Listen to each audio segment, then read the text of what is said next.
friends, welcome to Kannan Info Tamil. வழக்கம் போல நிறைய முக்கியமான டிஃபென்ஸ் அப்டேட்ஸ் இந்த வீடியோல பார்க்க போறோம். அதனால வீடியோவை ஸ்கிப் பண்ணாம கடைசி வரைக்கும் பாருங்க.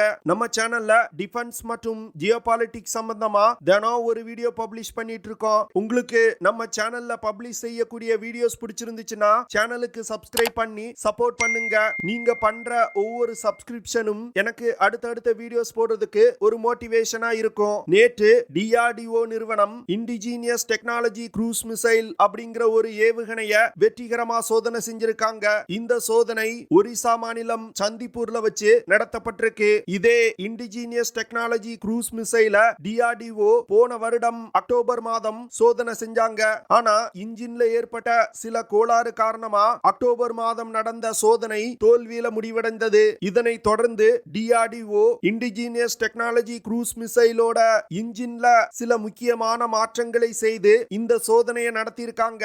இந்த indigenous technology cruise missile gas turbine research establishment நிறுவனத்தால் உருவாக்கப்பட்ட மானிக் இன்ஜின் பயன்படுத்தப்பட்டிருக்கு. இந்த இன்ஜின்னால 400 கிலோகிராம் ஃபோர்ஸ் த்ரஸ்ட ப்ரொடியூஸ் பண்ண முடியும். இந்த indigenous technology cruise missile தரம் உயர்த்தப்பட்ட ரேடியோ ஃப்ரீக்வென்சி சீக்கர்களும் இணைக்கப்பட்டிருக்கு. இந்த சீக்கர்கள் உதவியோடு தான் மிசைல்கள் டார்கெட்டை கண்டுபிடித்து தாக்குதல் நடத்த முடியும். இந்த மிசைல்ல பயன்படுத்தப்பட்ட புதிய மானிக் இன்ஜினை டெவலப் செய்யறதுல IIT சென்னை மற்றும் IIT பாம்பேல இருக்கக்கூடிய சென்டர் ஃபார் ப்ரொபல்ஷன் டெக்னாலஜி அப்படிங்கிற நிறுவனமும் ஒரு முக்கியமான ரோலை ப்ளே பண்ணிருக்காங்க.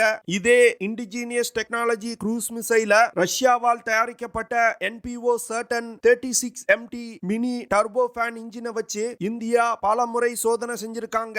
ஆனா இந்த முறை தான் உள்நாட்டிலே தயாரிக்கப்பட்ட மானிக் இன்ஜினை வச்சு இந்தியா வெற்றிகரமா சோதனை செஞ்சிருக்காங்க. இந்த முறை சோதிக்கப்பட்ட indigenous technology cruise missile பயன்படுத்தப்பட்ட பாகங்கள்ல 95% பாகங்கள் உள்நாட்டிலே தயாரிக்கப்பட்டது. தற்போது உருவாக்கப்பட்டிருக்க மானிக் இன்ஜினை இன்னும் தரம் உயர்த்தி long range land attack cruise மிசைல்களை இந்தியா ஃபியூச்சர்ல டெவலப் செய்ய திட்டமிட்டிருக்காங்க. தற்போது இந்தியா சோதித்த indigenous technology cruise missile ஏற்கனவே இந்தியா தயாரித்த நிர்பய் cruise missile பேஸா வச்சு உருவாக்கி இருக்காங்க. நிர்பய் cruise missile பயன்படுத்தப்பட்ட ரஷ்ய தயாரிப்பு இன்ஜினை நீக்கிட்டு உள்நாட்டிலே தயாரிக்கப்பட்ட மானிக் இன்ஜினை இந்த indigenous technology cruise missile பயன்படுத்துறாங்க. மற்றபடி நிர்பய் cruise missile பயன்படுத்தப்பட்ட அதே தொழில்நுட்பங்களை தான் இந்த indigenous technology cruise missileயும் பயன்படுத்துறாங்க. indigenous technology cruise missile 1500 kilogram எடை கொண்ட மிசைலா டெவலப் செய்யப்பட்டு வருது. இந்த மிசைல் 6 மீட்டர் நீளமும் 5.62 மீட்டர் டயமீட்டரும் கொண்டது. இந்த மிசைல்னால 200 முதல் 300 கிலோகிராம் எடை கொண்ட வெடிபொருட்களை சுமந்து சென்று தாக்குதல் நடத்த முடியும். இந்த மிசைல்கள் 1500 கிலோமீட்டர் தூரத்துல உள்ள இலக்குகளை தாக்கும் வகையில வடிவமைக்கப்பட்டு வருது. இந்த மிசைல்கள்னால அதிகபட்சமா 13000 அடி உயரத்துல பறக்க முடியும். indigenous technology cruise missile இருக்கக்கூடிய இன்ஜின்களை இயக்குறதுக்கு 2 ஸ்டேஜ் கொண்ட ப்ரொபல்ஷன் சிஸ்டம் பயன்படுத்தப்படுது. முதல் ஸ்டேஜ்ல திட எரிபொருள் பயன்படுத்தப்படும். இரண்டாவது ஸ்டேஜ்ல திரவ எரிபொருள் பயன்படுத்தப்பட்டு இன்ஜின் இயக்கப்படும். இந்த மிசைல்னால அதிகபட்சமா மாக் 0.9 அப்படிங்கிற வேகத்துல பறந்து சென்று இலக்குகளை தாக்க முடியும். அதாவது இந்த மிசைல்னால 1100 கிலோமீட்டர் பெர் ஹார் வேகத்துல பறந்து சென்று இலக்குகளை தாக்க முடியும். இந்த மிசைல இலக்கை நோக்கி வழி நடத்துவதற்கு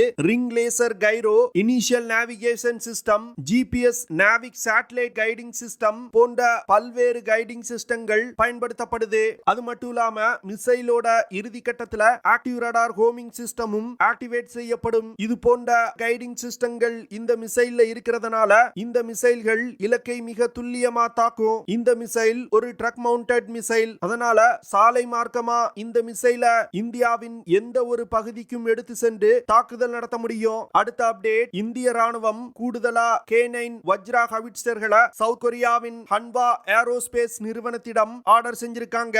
இந்திய ராணுவம் முதல்ல இந்த K9 வஜ்ரா ஹவிட்சர்களை வாங்கி ராஜஸ்தான் போன்ற பாலைவன பகுதியில டிப்ளாய் செஞ்சிருந்தாங்க. ஆனா சீன எல்லையில் ஏற்பட்ட பிரச்சனை காரணமா இந்தியா இந்த K9 வஜ்ரா ஹவிட்சர்கள்ல சில மாற்றங்களை செய்து லடாக், அருணாச்சல் பிரதேஷ் போன்ற ஹை ஆல்டிடியூட் பகுதியில டிப்ளாய் செஞ்சிருக்காங்க. முதல்ல இந்தியா வாங்கிய 100 K9 வஜ்ரா ஹவிட்சர்களை L&T நிறுவனம் குஜராத்ல இருக்கக்கூடிய தன்னுடைய தொழிற்சாலையில தயாரிச்சு கொடுத்திருக்காங்க. இதே LNT நிறுவனம் தான் இந்தியா லடாக் போன்ற ஹை ஆல்டிடியூட் பகுதியில K9 வஜ்ரா ஹவிட்சர்களை டிப்ளாய் செய்யணும் அப்படின்னு சொன்னபோது அதுல பல முக்கியமான மாற்றங்களை செய்து இந்திய ராணுவத்திற்கு ஒரு பேர் உதவி செஞ்சாங்க. தற்போது லடாக்ல டிப்ளாய் செய்யப்பட்டிருக்க K9 வஜ்ரா ஹவிட்சர்கள் மிக சிறப்பா செயல்பட்டு கொண்டிருக்கு. இதன் காரணமாக தான் இந்திய ராணுவம் தற்போது இன்னும் கூடுதலா 100 K9 வஜ்ரா ஹவிட்சர்களை ஆர்டர் செஞ்சிருக்காங்க. இந்தியா புதிதாக ஆர்டர் செஞ்சிருக்க K9 வஜ்ரா ஹவிட்சர்கள் முழுக்க முழுக்க ஹை ஆல்டிடியூட் பகுதிகளில் பயன்படுத்துவதற்காகவே உருவாக்கப்பட உள்ளது. இந்த புதிய 100 K9 வஜ்ரா ஹவிட்சர்களோட ஆர்டரை தொடர்ந்து இந்திய ராணுவம் இன்னும் கூடுதலா 100 K9 வஜ்ரா ஹவிட்சர்களை வாங்குவது குறித்தும் பேச்சுவார்த்தை நடத்தி வந்துகிட்டு இருக்காங்க. அதனால வரும் காலத்துல லடாக் மற்றும் அருணாச்சல் பிரதேசல இந்த K9 வஜ்ரா ஹவிட்சர்கள் அதிக அளவுல டிப்ளாய் செய்யப்பட உள்ளது. தற்போது இந்திய ராணுவத்தில் பயன்பாட்டில் உள்ள 100 K9 வஜ்ரா ஹவிட்சர்கள்ல 50% பாகங்கள் முழுக்க முழுக்க இந்தியாவிலே தயாரிக்கப்பட்டது. LNT நிறுவனம் சவுத் கொரியாவின் ஹன்வா ஏரோஸ்பேஸ் நிறுவனத்திடமிருந்து K9 தண்டர் அப்படிங்கிற ஹவிட்சரோட டிசைனை வாங்கி K9 வஜ்ரா ஹவிட்சரை இந்தியாவிலே தயாரிச்சிருக்காங்க. இந்த ஹவிட்சர்கள் 47 டன் எடை கொண்டது. K9 வஜ்ரா ஹவிட்சர்கள் 12 மீட்டர் நீளமும் 3.4 மீட்டர் அகலமும் கொண்டது. இந்த ஹவிட்சரை இயக்குறதுக்கு 5 நபர்கள் தேவைப்படுவாங்க. இந்த ஹவிட்சர்கள்னால குறைந்தபட்சம் 18 கிலோமீட்டர்ல இருந்து அதிகபட்சமா 54 கிலோமீட்டர் தூரத்துல உள்ள இலக்குகள் மீது தாக்குதல் நடத்த முடியும். இந்த ஹவிட்சரோட பிரதான ஆயுதமா இருக்கக்கூடியது CN99 155mm 52 காலிபர் கன் சிஸ்டம். இந்த கன்னால தொடர்ந்து 48 ரவுண்டுகளை ஃபயர் பண்ண முடியும். இந்த ஹவிட்சர்கள்னால அதிகபட்சமா 67 கிலோமீட்டர் பெர் ஹார் வேகத்துல பயணிக்க முடியும். K9 வஜ்ரா ஹவிட்சர்கள்னால தொடர்ந்து 350 கிலோமீட்டர் தூரம் வரைக்கும் பயணிக்க முடியும். இந்த ஹவிட்சரோட செகண்டரி வெப்பனா K6 ஹெவி மெஷின் கன் இணைக்கப்பட்டிருக்கு. அடுத்த அப்டேட், இந்தியாவின் ரா உளவு அமைப்பு பாகிஸ்தானுடைய ராவல்பிண்டி நகரத்துல வச்சு ஹிஸ்புல் முஜாஹிதீன் தீவிரவாத அமைப்போட ஒரு முக்கியமான கமாண்டரை அசாசினேட் செஞ்சிருக்காங்க. தற்போதைய நிலையில் ஹிஸ்புல் முஜாஹிதீன் தீவிரவாத அமைப்போட ஒரு முக்கியமான கமாண்டரா செயல்பட்டு வந்தது பஷீர் அகமது. இந்த பஷீர் அகமது காஷ்மீரை சேர்ந்தவன். பல வருடங்களுக்கு முன்பு காஷ்மீர்ல இருந்து பாகிஸ்தானுக்கு இடம்பெயர்ந்து பாகிஸ்தான்ல இருந்து கொண்டு இந்தியாவுக்கு எதிரான தீவிரவாத செயல்கள்ல ஈடுபட்டு வந்தான். இந்த பஷீர் அகமது காஷ்மீர்ல இருக்கக்கூடிய பல இளைஞர்களை மூளைச்சலவை செய்து தீவிரவாதிகளா மாற்றியிருக்கான். ஆர்டிகல் 370 ரிவோக் செஞ்சதுல இருந்து காஷ்மீர்ல தீவிரவாத செயல்கள் படிப்படியா குறைஞ்சு வந்துகிட்டு இருக்கு. இந்த சூழ்நிலையில இந்தியாவின் ரா உளவு அமைப்பு இந்த சம்பவத்தை நடத்தியிருக்காங்க. இதற்கு முக்கிய காரணம் காஷ்மீரை சேர்ந்த ஒரு தீவிரவாதி பாகிஸ்தான்ல இருப்பது எப்போதுமே ஆபத்து. ஏன்னா தீவிரவாதிகளுக்கு காஷ்மீர் குறித்து பல விஷயங்களை அவங்க சொல்லிக் கொடுக்கலாம். அது மட்டும் இல்லாம இந்த பஷீர் அகமது போன்ற நபர்களால் மறுபடியும் காஷ்மீர்ல தீவிரவாதம் காலூன்றுவதற்கு வாய்ப்பு இருக்கு. இதன் காரணமாக தான் இந்தியாவின் ரா உளவு அமைப்பு இந்த ஆபரேஷனை கேரி அவுட் செஞ்சிருக்காங்க அப்படின்னு சொல்லப்படுது. அடுத்த அப்டேட், ஆப்கானிஸ்தான் பாகிஸ்தான் பார்டர்ல துர்காம் கேட் அப்படிங்கிற ஒரு பகுதி இருக்கு. இந்த பகுதி தான் ஆப்கானிஸ்தான் மற்றும் பாகிஸ்தானுக்கு இடையிலான ஒரு முக்கியமான ட்ரேடிங் பாயிண்ட். இந்த துர்காம் கேட் பகுதியை தாலிபான்கள் மூடிட்டாங்க. இதற்கு முக்கிய காரணம் பாகிஸ்தான் ஆப்கானிஸ்தான்ல இருந்து வரக்கூடிய நோயாளிகளை பாகிஸ்தானுக்கு சென்று மருத்துவம் பார்க்க அனுமதிக்க மாட்டேங்கிறாங்க. அப்படி இருக்கும் பொழுது எதற்காக வணிகம் நடத்தணும் அப்படின்னு தாலிபான்கள் இந்த துர்காம் கேட் பகுதியை க்ளோஸ் செஞ்சிட்டாங்க. இதனை தொடர்ந்து தாலிபான்களுக்கும் பாகிஸ்தான் ராணுவத்திற்கும் இடையே கடுமையான துப்பாக்கி சண்டை நடந்திருக்கு. தாலிபான்கள் தங்கள் பகுதியிலிருந்து மருத்துவ உதவிக்காக பாகிஸ்தானுக்கு செல்லக்கூடிய மக்களை கூட பாகிஸ்தான் அனுமதிக்க மாட்டேங்கிறாங்க. பாகிஸ்தானுடைய இந்த செயல் மனிதநேயமற்ற செயல் அப்படின்னு குற்றம் சுமத்துறாங்க. அதனால இன்னும் வரும் நாட்கள்ல தாலிபான்கள் மற்றும் பாகிஸ்தான் ராணுவத்திற்கு இடையே கடுமையான சண்டை மூளும் அப்படின்னு டிஃபென்ஸ் எக்ஸ்பர்ட் சொல்றாங்க.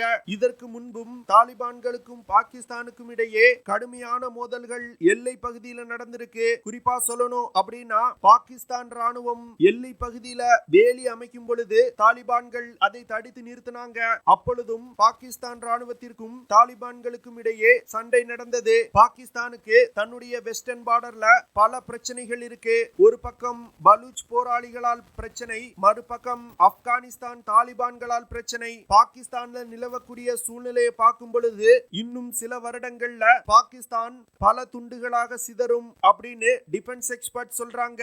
ஓகே ஃப்ரெண்ட்ஸ், நம்ம வீடியோவோட நிறைவு பகுதிக்கு வந்துட்டோம். இதெல்லாம் தான் நான் உங்ககிட்ட ஷேர் பண்ணணும் அப்படின்னு நினைச்ச விஷயங்கள். ஐ ஹோப் நான் ஷேர் பண்ண விஷயங்கள் உங்களுக்கு பிடிச்சிருக்கும்னு நினைக்கிறேன். அப்படி பிடிச்சிருந்துச்சுன்னா ஷேர் பண்ணுங்க, லைக் பண்ணுங்க, கமெண்ட் பண்ணுங்க. மறக்காம நம்ம சேனலுக்கு சப்ஸ்கிரைப் பண்ணுங்க. அப்படியே அந்த பெல் நோட்டிபிகேஷனை கிளிக் பண்ணி ஆல்ங்கிற ஆப்ஷனை எனேபிள் பண்ணிக்கங்க. See you in the next video. Jai Hind.